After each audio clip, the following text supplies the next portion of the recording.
Assalamualaikum warahmatullahi wabarakatuh. Salam Nusantara. Pada kesempatan kali ini kita akan berdiskusi tentang serial communication.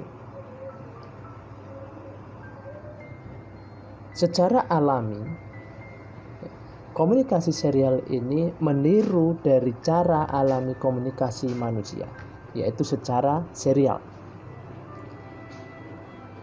Hal ini berarti ketika kita ingin mengkomunikasikan data dalam jumlah besar, kita membagi informasi tersebut menjadi paket-paket kecil dan mengirim paket itu ke satu persatu ke tujuan. Mengirim paket tersebut satu persatu ke tujuan. Di dalam komunikasi itu ada tertulis maupun lisan. Sedangkan yang disebut paket-paket di sini adalah kata-kata yang dikirimkan.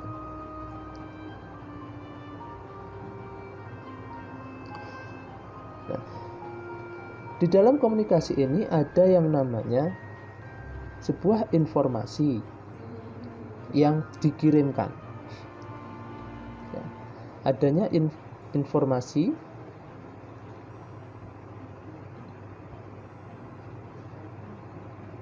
adanya pengirim,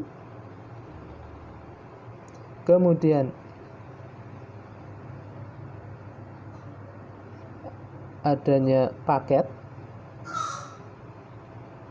terus di sini adalah channelnya,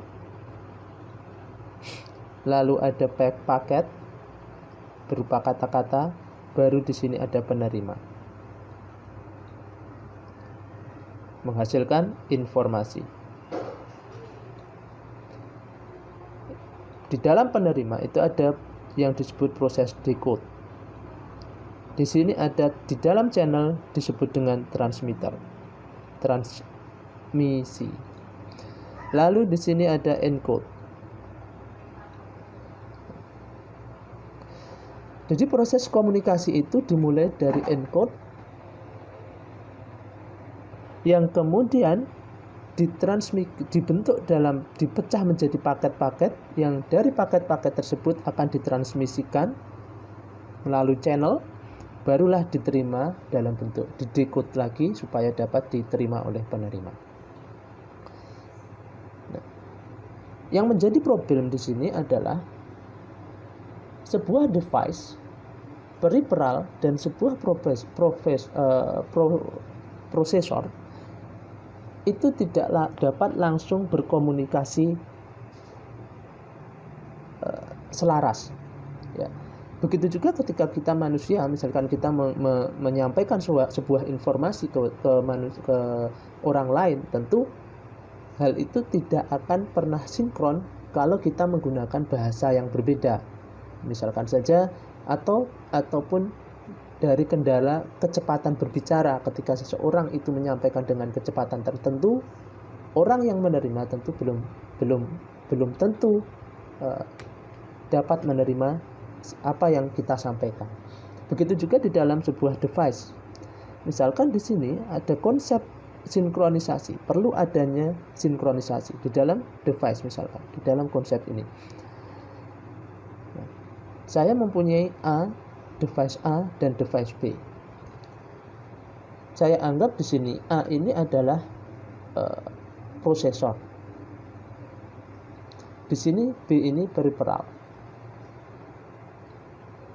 Ketika peripheral ini disambungkan atau dikomunikasikan dengan prosesor, belum tentu komunikasi ini akan dapat terjalin secara langsung, seperti plug and play. Belum tentu seperti itu.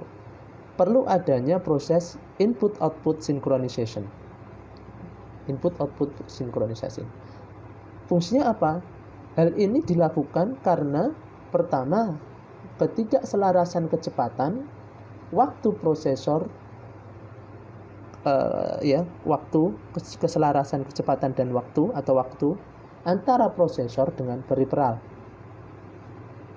Jadi fungsinya untuk menjembatani mismatch-nya itu tadi, mismatch komunikasi antara kedua belah pihak. Nah, di sini saya mempunyai peripheral. Misalkan saya peripheral, kita anggaplah itu adalah display atau LCD atau sensor atau switch.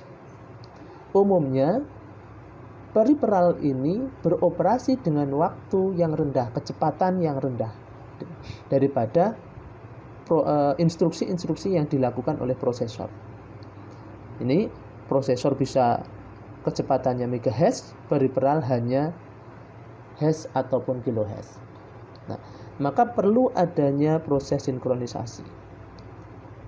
Sehingga ketika hal ini tidak dapat disinkronkan, maka akan banyak instruksi yang tidak akan dieksekusi selama peripheral memproses informasi. Ya. Ya. Di dalam microcontroller MCU dari T5J seri ini ada beberapa metode untuk melakukan sinkronisasi, antara lain yaitu blind cycle, kemudian busy wait, lalu ada interrupt. Dan satu lagi ada pooling. Kita akan bahas dari ketiga metode ini. Nah, sebelum kita bahas ke sana, kita lanjutkan. Bahwa di dalam input-output sinkronisasi ini ada kondisi peripheral yang sederhana karena kesederhanaan peripheral. Ya. Kesederhanaan peripheral, kondisi primitif peripheral itu hanya bisa ready dan not ready, di mana ketika ready itu peripheral berarti siap untuk menginisialisasi sebuah transfer input output dari prosesor. Peripheral dianggap not ready, dalam kondisi not ready itu peripheral tidak dapat melakukan transfer input output. Kemudian ada kondisi peripheral yang sederhana, di mana di situ kondisi busy. Berarti artinya apa? Ketika kondisi busy ini, peripheral dari kondisi ready menjadi busy itu ketika transfer I/O ini mulai diinisialisasi. Nah, kemudian ada busy, di situ ada yang selanjutnya yaitu peripheral tetap pada kondisi busy atau sedang sibuk, ya istilahnya di sini busy, sedang sibuk selama dilakukan transfer I/O. Kemudian saat transfer lain tidak dapat diinisialisasi atau dimulai. Sehingga ketika dalam kondisi ini maka transfer lain tidak dapat diinisialisasi atau dimulai sebelum busy, kondisi busy sibuk ini berakhir. Lalu yang terakhir adalah not busy. Ketika terjadi not busy, perangkat keadaan ready, ya, perangkat ini peripheral itu akan kondisi ready sehingga dapat memulai operasi input output lainnya. Komunikasi yang lain dapat masuk. Nah, kita lihat pada grafik ini. Gambar ini adalah mewakili peristiwa sinkronisasi. Ya. Jadi dalam contoh ini waktu untuk perangkat lunak waktu untuk software untuk membaca dan memproses data kurang dari waktu untuk perangkat input untuk membuat masukan baru. Ya.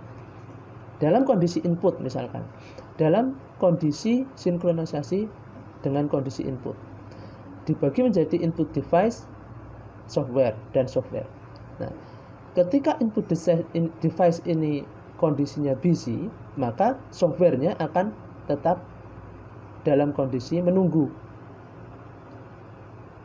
Ya, dalam kondisi menunggu.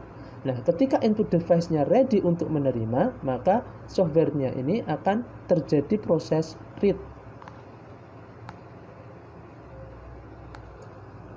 Read selang beberapa waktu, kemudian kembali lagi ke kondisi busy. Akan tetapi di sini ada beberapa waktu yang sebelum nantinya kembali ke wait, akan beberapa waktu untuk memproses data yang ready diterima dari input device tadi.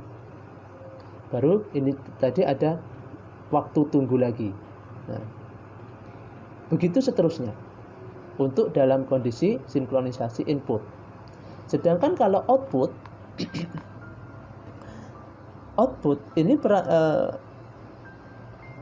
perangkat dari output device ini akan ready, software akan mengenerate terlebih dahulu, kemudian akan menulis. Ketika ditulis, ya berarti si software ini, output device ini siap untuk menerima. Ya, ini siap melakukan penerimaan outputnya. Software akan menulis, siap untuk melakukan busy ini menulis. Begitu juga seterusnya, menunggu, mengenerate lagi, menunggu, kemudian dia akan kembali write, kembali ke busy, ready, mengenerate lagi, dan ini berdasarkan waktu. Begitu seterusnya. Nah, tadi dibahas bahwa ada beberapa metode, ya, cara untuk mensinkronisasi sebuah peripheral dan prosesor. Nah, sekarang pertanyaannya, apa yang dilakukan peripheral saat kondisi sedang busy? Nah, ada beberapa cara. Yang pertama yaitu blind cycle transfer. Nah, di dalam blind cycle transfer, dengan metode ini, yang pertama yaitu memisahkan bahwa signal kontrol itu busy, dalam kondisi busy itu akan tidak tersedia. Kemudian operasi input output, karena tidak tersedianya ini karena terjadi operasi input output. Nah, kemudian ada wait for a period of time. Selama periode waktu tersebut dia akan menunggu, ya, sampai operasinya selesai. Lalu di sini akan terjadi initiate next operation. Ya, input, wait fixed time, read data, return. Nah, sebelum kita ke read data dalam prosesnya, nanti kita akan lihat contoh dari proses blind cycle transfer ini. Nah, kalau kita gambarkan misalkan A, ya, di dalam proses blind cycle ini akan membutuhkan waktu. Harus ada delta T yang kita set terlebih dahulu untuk komunikasinya. Nah, A terjadi komunikasi di sini, misalkan di sini ada delta T waktu yang sudah kita set misalkan sama dengan 2 second, maka dia akan melakukan komunikasi selama 2 itu. Di sini delta T lagi pada detik ke 1 second ke B. Nah, dia akan sampai detik yang telah ditentukan, tentu nanti akan terjadi komunikasi. Nah, kita ambil contoh dari blind cycle transfer ini. Kita ambil contoh untuk blind cycle ini dengan simulasi web, ya, dengan tool interaktif yang dibuat dengan menggunakan aplikasi web untuk memahami metode blind cycle, di mana sebetulnya metode ini perangkat software itu hanya dalam kondisi idle, kondisi wait, ya, menunggu.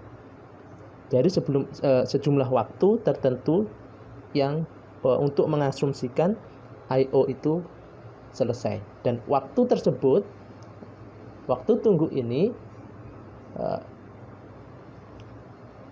sudah ditentukan, sudah kita tentukan terlebih dahulu. Nah, bagaimana blind cycle ini bekerja? Misalkan di sini kita mulai dalam kondisi kita masukkan nilai, misalkan wait, waktu tunggunya adalah 5 detik. Nah, kita masukkan terlebih dahulu. Jadi kita tentukan. Nah, kita klik mulai.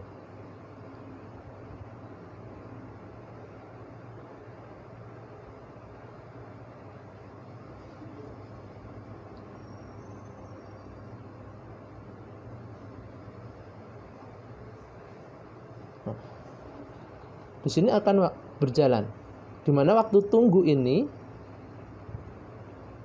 dia akan menunggu selama waktu yang telah kita tentukan, baru dilakukan pembacaan data kepada peripheral. Lalu akan kembali lagi ke program awal. Ini sebetulnya salah satu konsep dari interrupt juga.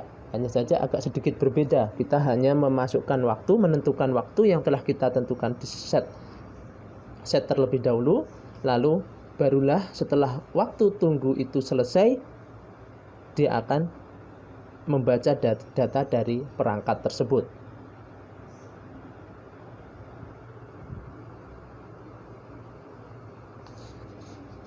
Jadi kenapa hal ini disebut dengan blind cycle? Karena tidak ada informasi atau status di antara dua belah pihak, di antara keduanya itu. Ya. Status tentang input-output sebagai pelaporan ke software.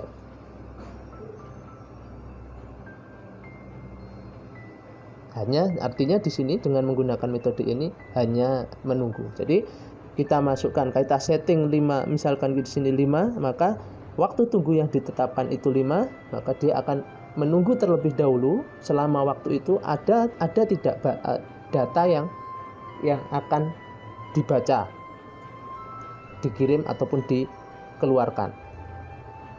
Nah, itu untuk yang blind cycle. Karena kita tidak tahu, tidak memberikan flag atau penanda untuk peripheral di dalam mengirimkan sebuah data. Nah, kita lanjut ke metode yang kedua, yaitu busy wait.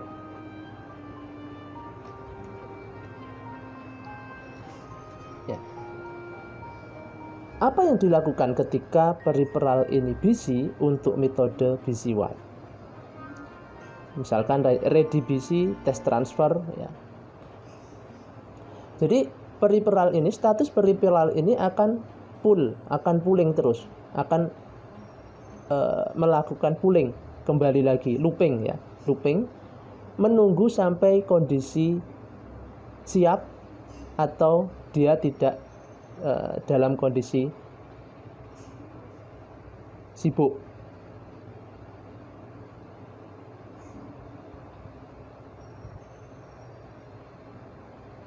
Nah, di sini busy wait, dalam kondisi busy wait berarti ketika dia ada sebagai input, maka dia akan pull terlebih dahulu karena kondisinya busy. Nah, selama kondisi busy dia akan pulling, berputar-putar di sini. Begitu juga dengan kondisi output, dia akan berputar-putar ke sini. Ya.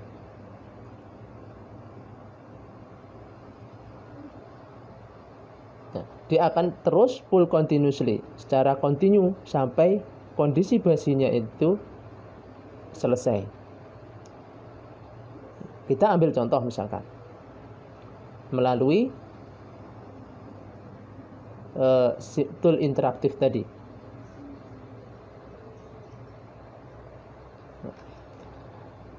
Gambaran dari busy wait, nah di sini ya, untuk sinkronisasi menggunakan metode busy wait.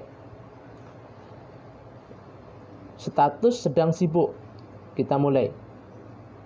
Ketika statusnya sedang sibuk, ya di sini, ketika sedang sibuk, maka input dia akan melakukan pulling terhadap status tersebut karena kondisinya sibuk, busy.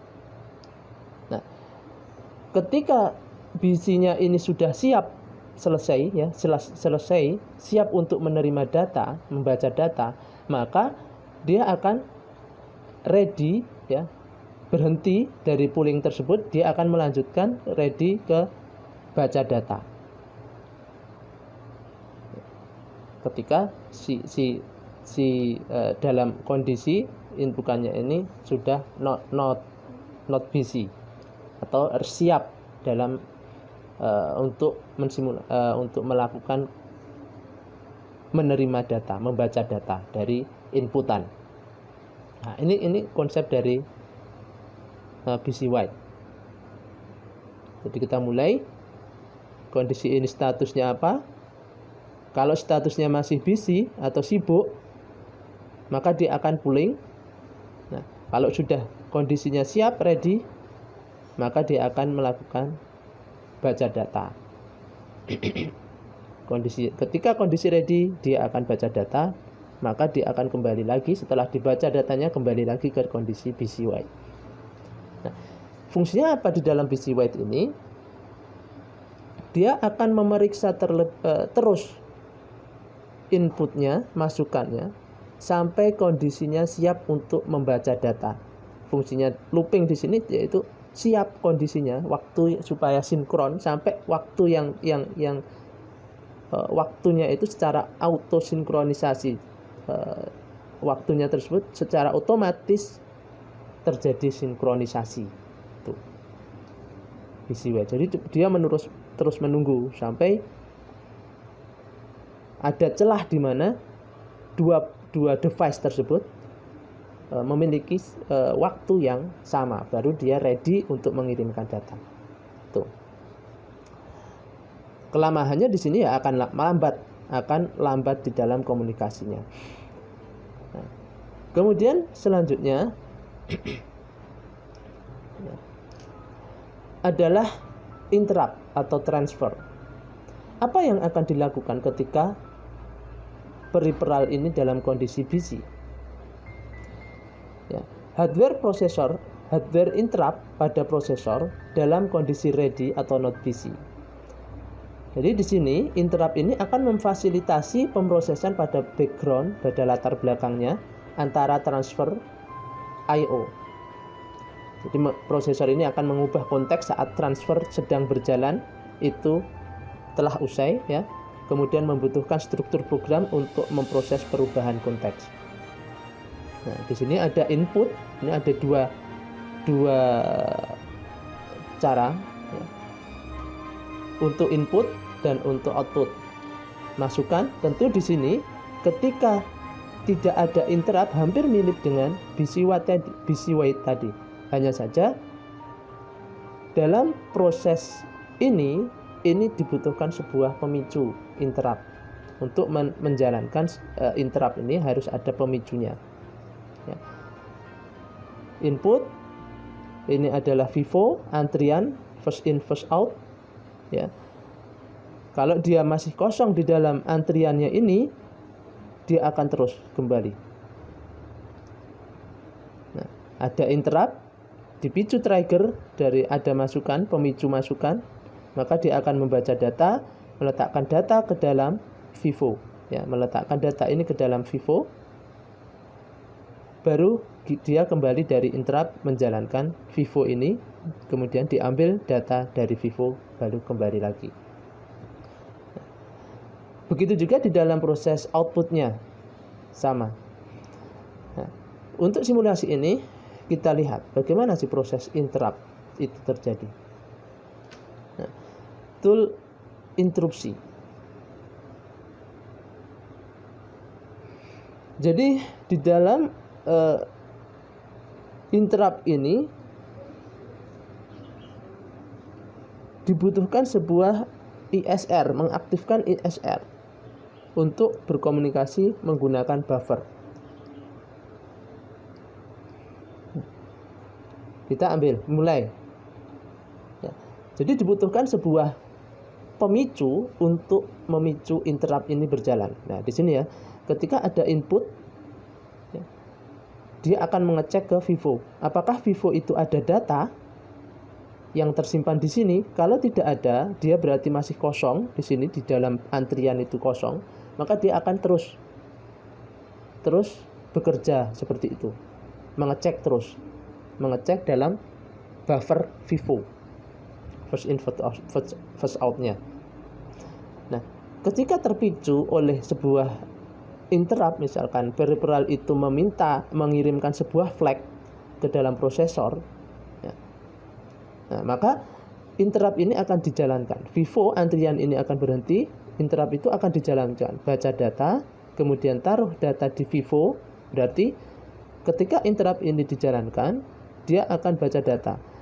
Dia udah mendapatkan data dan data itu akan diletakkan di dalam Vivo, baru kembali dari interrupt ini ke program utama. Di sini adalah program utamanya akan menjalankan dapat data dari Vivo. Data yang tersimpan di buffer Vivo ini akan diproses lebih lanjut. Ya, kita lihat sekali lagi. Di sini sebelum ada picuan trigger, ya, terus dia akan berputar. Nah, terjadi picuan interrupt. Nah, di sini ada merah, baca data, taruh data di Vivo, kemudian kembali dari interrupt, menjalankan data, ya, dapat data dari Vivo. Ya, kita kembali ke sini, dapat data dari Vivo, baru diproses terlebih dahulu program utamanya, kembali ke program utama. Jadi ini konsep dari interrupt.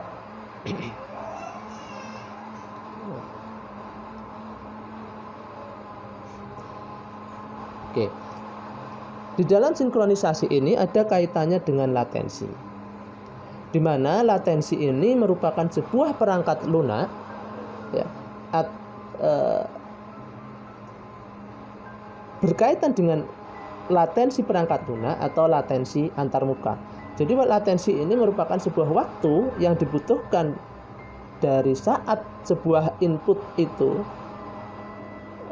bekerja sampai waktu perangkat lunak itu membaca data. Kemudian waktu dari saat output itu idle hingga kondisi idle hingga waktu menulis data baru di software. Jadi menjalankannya, latensi ini menjalankan tugas pada interval periodik, di mana latensi ini adalah keterlambatan sejak kapan ia harus berjalan sampai berjalan lagi. Jadi dengan adanya pasti ada latensi, ya, ada interupsi, di mana interupsi ini menjamin batas atas waktu pada waktu respon software dengan hitungan maksimum sedang berjalan dengan I sama dengan 1 plus saatnya memproses interrupt. Nah, di dalam proses sinkronisasi pasti ada yang namanya latensi. Oke. Kita lanjutkan ke komunikasi UART. Kita tahu bahwa di dalam microcontroller TIFA G-Series atau di microcontroller TIFA, modul microcontroller TIFA Launchpad, kita mempunyai 3 UART, ya, 3 komunikasi UART, yaitu U0, U1 dan U2. Nah, di mana secara skematik, ya, kita tinjau ulang UART.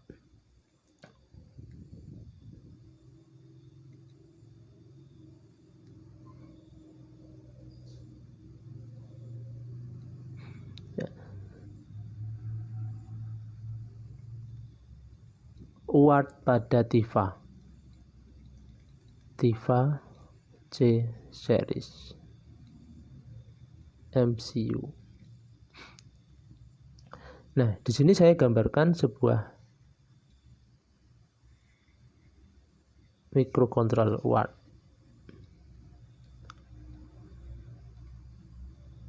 Nah, yang pertama UART U0, di mana U0 ini itu berada pada P, ya, pengalamatnya, alamatnya itu ada di PA 1 dan PA 0. Nah, pada pin inilah yang digunakan di dalam Launchpad itu, TIFA Launchpad microcontroller itu digunakan untuk debug. Ini akan terkoneksi dengan sebuah hardware bawaan, ya, hardware bawaan untuk melakukan debugger.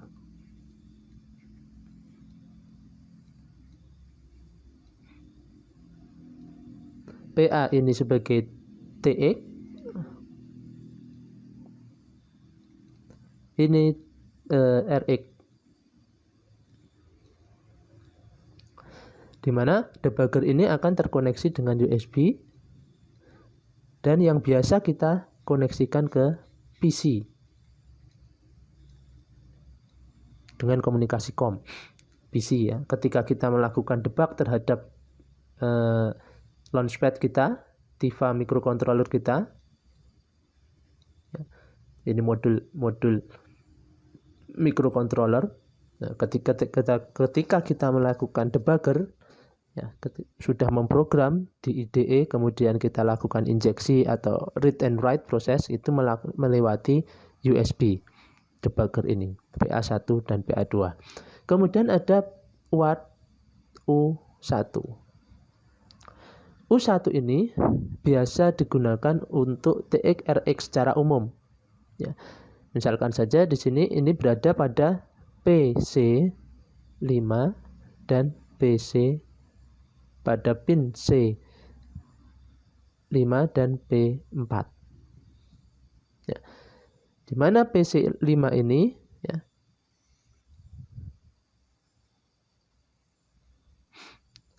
ini misalkan digunakan untuk komunikasi antar dua launchpad Tiva microcontroller ya, atau ke device lainnya. Ini sebagai TX, ini sebagai RX. Ya, TX memancarkan, RX menerima. Ketika posisi kita ini microcontroller juga,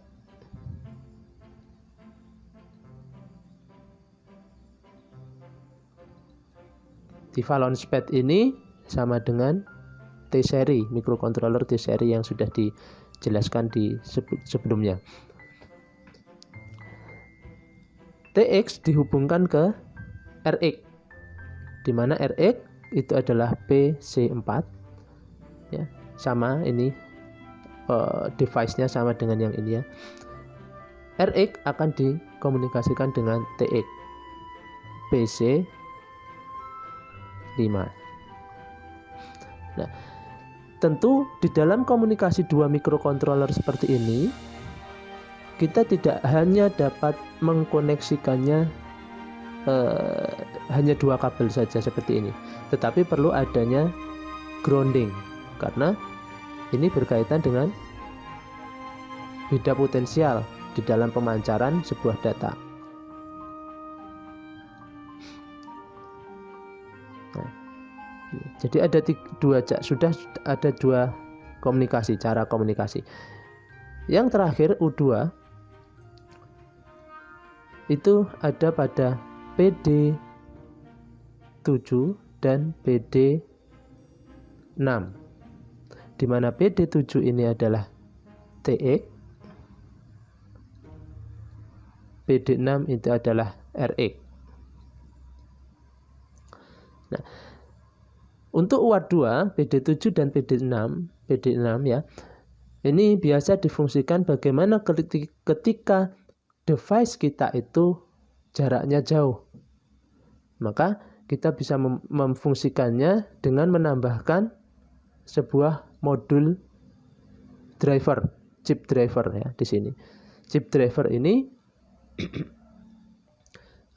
biasanya driver Max ya, IC Max 32. Nah, ya. Yang outputnya adalah TX, RX, kemudian ada ground. Mana ini terkoneksi dengan device.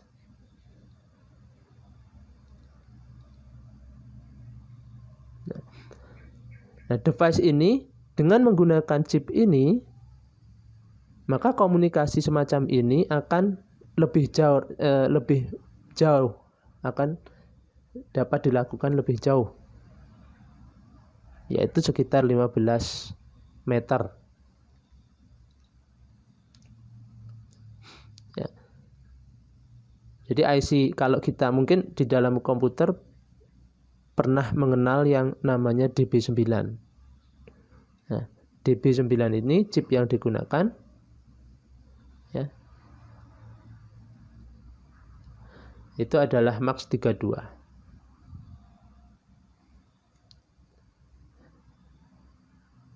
Di mana 2 itu TX, 3 itu RX. Dan tentu ada ground sebagai sarana untuk membangkitkan beda potensialnya. Nah, ini pengenalan atau latar belakang dari UART pada TIVA J-Series microcontroller. Nah, apa sebetulnya TIVA J-Series ini? Apa sebetulnya UART ini? Jadi UART sendiri merupakan serial port interface. Ya, kalau kita lihat di sini, ini dia memiliki satu frame, one frame. Ya, dimana dalam satu frame ini dia akan mengirim dan menerima dalam satu framenya itu 5, ya, akan menerima dan mengirim sebanyak 5-8 bit data yang diawali dengan 1 bit start dan 1 atau 2 bit stop.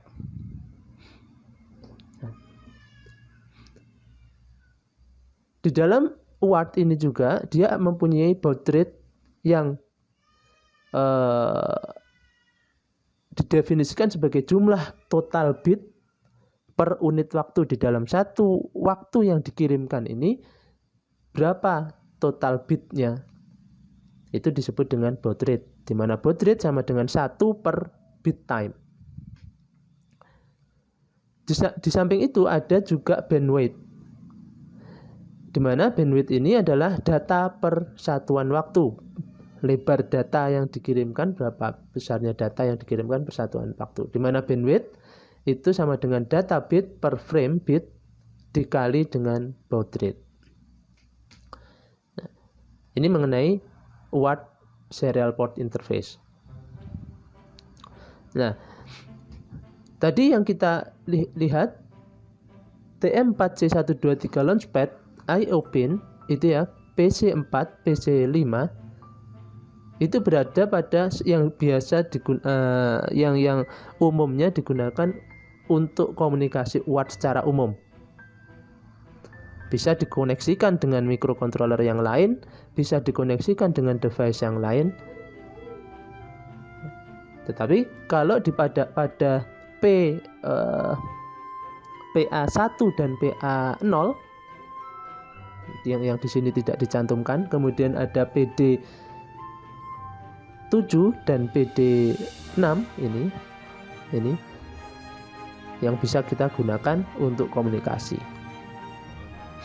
Nah, umumnya secara umum dia di dalam TM4C ini menggunakan UART pada posisi ini ketika PC4 ini ketika menggunakan device yang lain,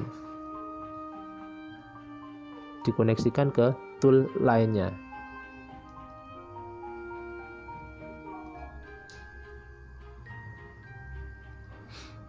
Oke. Nah, ini tadi yang saya gambarkan bahwa di sini ada PA1 ya, PA1, PA0, PB1, PB0, maaf ini seharusnya ini PC dan PD7, PD6. Di mana di situ PD7 bisa dikoneksikan ke DB female dengan menggunakan chip driver MAX3232.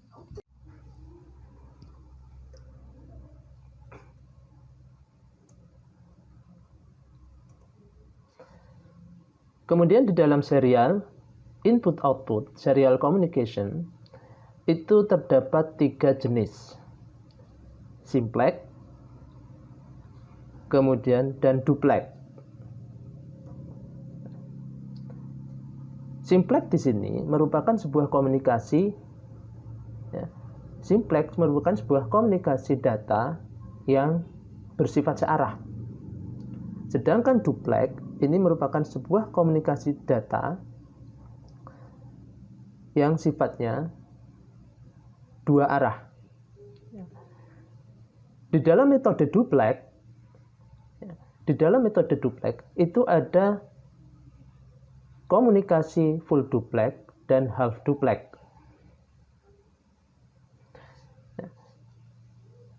Saya ulangi lagi, bahwa di dalam simplex merupakan komunikasi searah. Nah, ini sama dengan simplex ini sama dengan broadcast.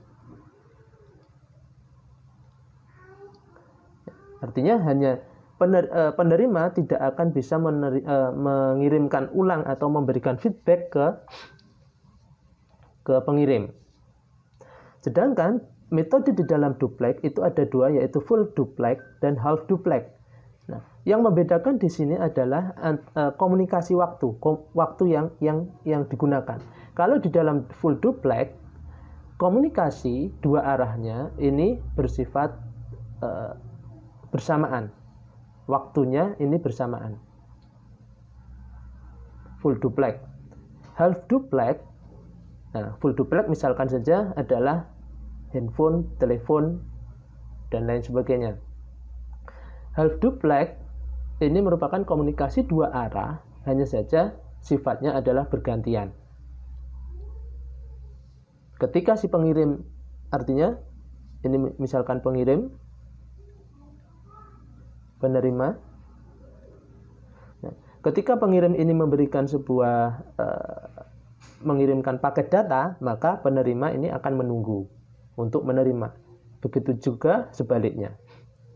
Contoh dari half duplex ini yaitu walkie-talkie.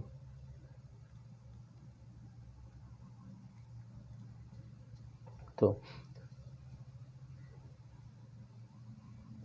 Jadi, serial komunikasi ini merupakan transmit data, receiver data, dan signal ground itu mengimplementasikan duplex secara link, komunikasi duplex keduanya ini. Jadi, komunikasi serial ini menerapkan komunikasi dua arah, metode dua arah. Nah, supaya datanya itu dapat terkirim dengan sempurna, maka both communicating device must operate at the same bitrate. Jadi bitrate yang di setting di dalam device untuk berkomunikasi ini harus memiliki bitrate yang sama. Jadi least significant bit send first. Yang bagian kanan ya, misalkan di sini 00000000 ya, ada 8 bit. Jadi LSB itu adalah LSB, ini MSB.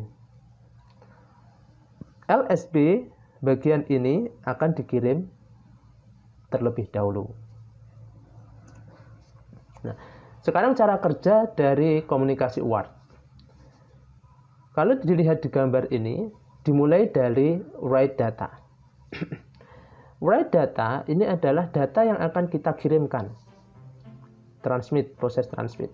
Data yang akan kita kirimkan, kita masukkan ke dalam UART data register. Setelah itu, jumlah data tadi, misalkan di sini ada huruf I misalkan. I ini akan dikirimkan. Nah, ini di sini di dalam register ini akan diolah menjadi bentuk bit. Apakah ini seperti ini? 8 bit ataupun kurang dari 8 bit. Kemudian diantrikan ke dalam elemen FIFO dengan memberikan tanda bahwa TX elemen FIFO-nya ini sedang kosong. Kalau kosong bernilai 0. Ya. Kalau kosong berarti ini siap untuk diantrikan di sini elemen FIFO 8 bit tadi.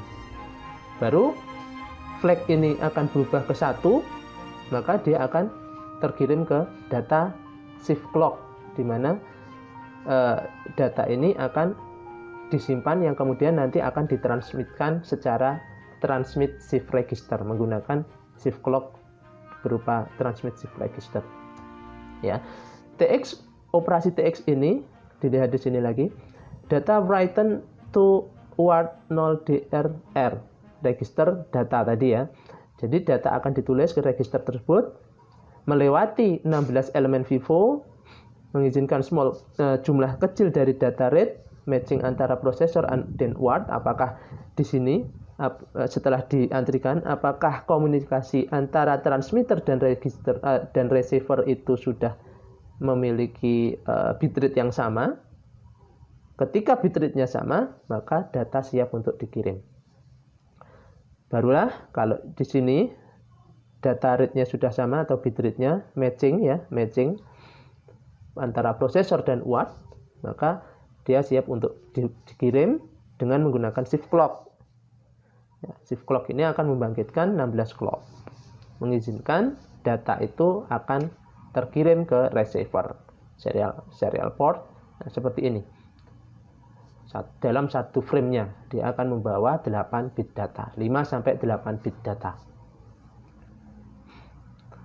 Sekarang bagian receiver.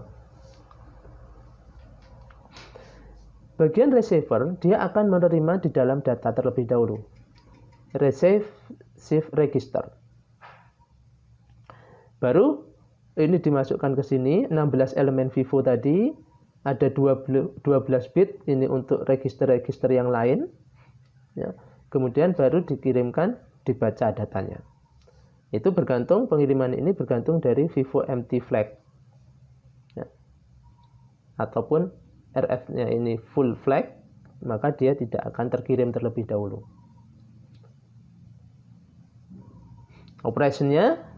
Cara operasinya RxFE 0 bernilai 0 ya, di sini RxFE itu bernilai 0 itu when data are available, tersedia. RxFF 1 ketika Vivo is full. Jadi Vivo ini mempunyai 4 control bit, yaitu BE, OE, PE, FE. Di mana BE diatur ketika TX ini held low, menghandle head low rendah ya untuk satu frame. OE ini diatur ketika Vivo full dan new frame has arrived, ada frame baru yang datang ketika Vivo ini penuh. Nah, PE ini jika frame parity error. Kemudian PFE-nya tersetting jika stop bit timing error. Nah, kita ambil contoh di sini bagaimana cara kerja supaya dari algoritma serial.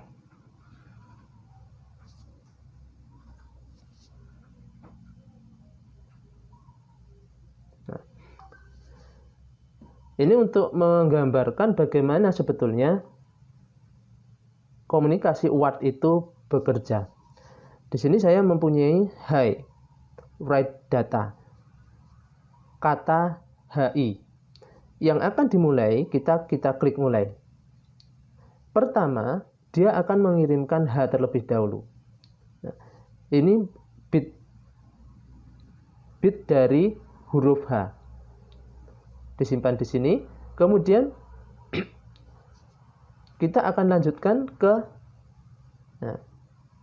shift register, transmit shift register setelah diantrikan di dalam Vivo ya. Dan TXEF-nya akan bernilai 1.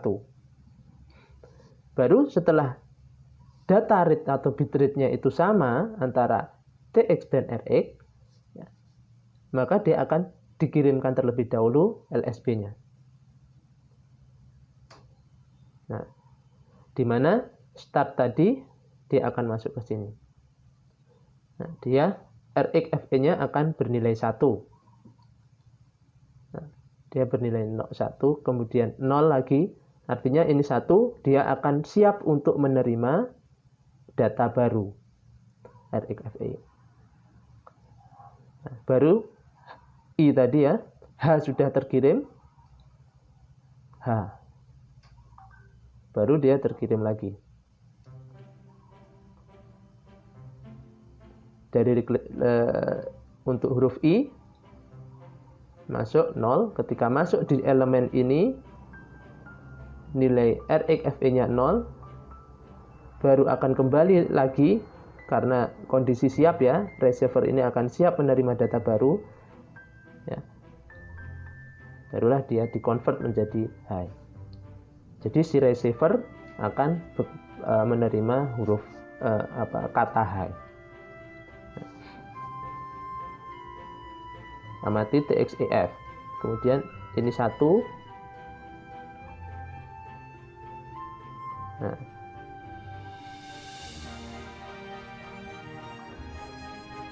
secara satu persatu.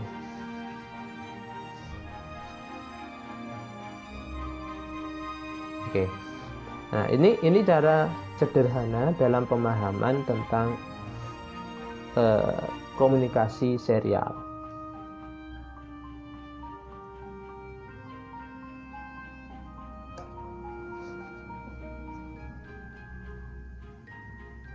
Nah, ini akan terjadi word overrun error apabila terjadi ketidaksinkronan antara TXRX ya, atau adanya sebuah frame yang dikirimkan 17 frame transmitted dan tidak terbaca ya. Ini overrun error. Jadi melebihi dari frame yang sudah ditetapkan. Nah, ini di dalam word 0, register yang di dalam word 0 tadi pada microcontroller TM4C series.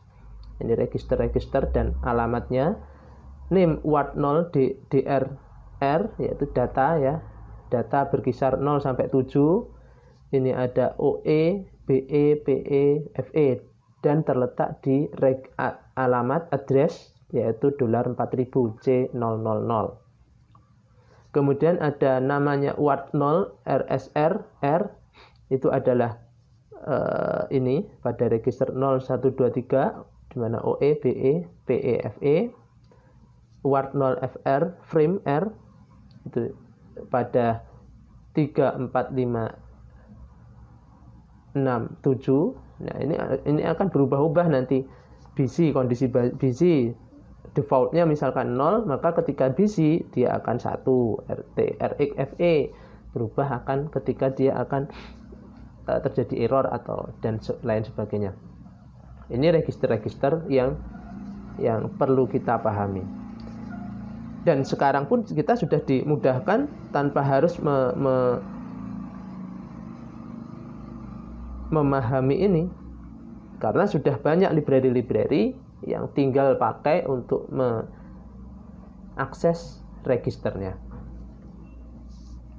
Nah, langkah pertama di dalam setup word di TM4C yaitu untuk mengoperasikan word 0, yaitu word clock started in sysctl.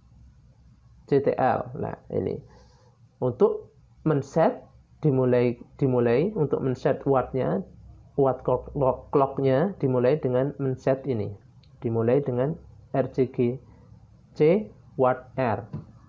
Digital port clock started in STR RGCPIO-R. Nah, kemudian word set control R contain word enable, apakah ini untuk mengaktifkan enable. Nah, set it to 1 to enable. Kita set 1 untuk mengaktifkan. Nah, word ini akan kondisi disable selama proses inisialisasi berlangsung. Ya. Kemudian word 0 IBRDR dan word FBRDR ini untuk mengatur baud rate-nya secara spesifik. Ya. Misalkan di sini bitrate sama dengan bus clock frekuensi per 16 kali divider dikali pembagi. Kita ingin misalkan example 19,2 kilobyte per second and bus clock itu adalah 8 MHz. Nah, berarti di sini sama dengan 8 MHz bus clock-nya ya. Di situ 8 MHz dibagi dengan 16 dikali 19 dividernya yang kita inginkan. Berarti 19,1 2 kilo. Nah, sebesar ini hasilnya. Hasil dari hitungan ini adalah ini. Ya. Jadi clock rate antara TX dan RE itu harus dapat menghandle 5% untuk menghandle error yang error yang boleh ditoleransi. Lalu di sini GPIO port B after R to choose alternate function. Kemudian write appropriate dan lain sebagainya. Seterusnya ini untuk activate kita mengaktifkan register ini dan lain sebagainya. Nah, jadi itu tadi tentang serial interface, serial communication, sinkronisasi dan UART. Apabila belum jelas bisa dikomentar di bawah atau mengirimkan email yang ada tercantum di bawah. Terima kasih, cukup sekian materi kali ini. Dan assalamualaikum warahmatullahi wabarakatuh. Salam Nusantara.